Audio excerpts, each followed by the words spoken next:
Nagnegatibo na sa COVID-19 ang 7 anyos nga batang lalaki nga pinakabatang nagpositibo sa wang sakit sa Mindanao. Ani report. Gibutyag sa Zamboanga del Sur Medical Center nga nagnegatibo na sa COVID-19 ang 7 anyos nga batang lalaki gikan Dumalinaw, Zamboanga del Sur, kinsa mausay pinakabatang nagpositibo sa mong sakit sa Mindanao.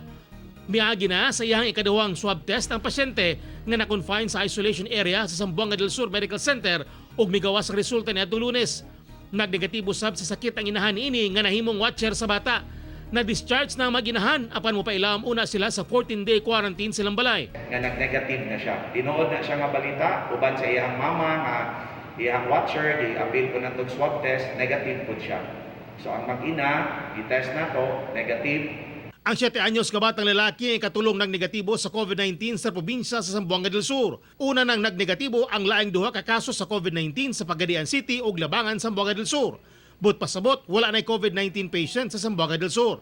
Apan matod sa COVID-19 Task Force Zamboanga del Sur, ang pag-negative sa atong tulo nga pasyente nga naging positive does not equate to a negative COVID na Zamboanga del Sur. hinoon bisan wala na kaso sa COVID-19 sa probinsya.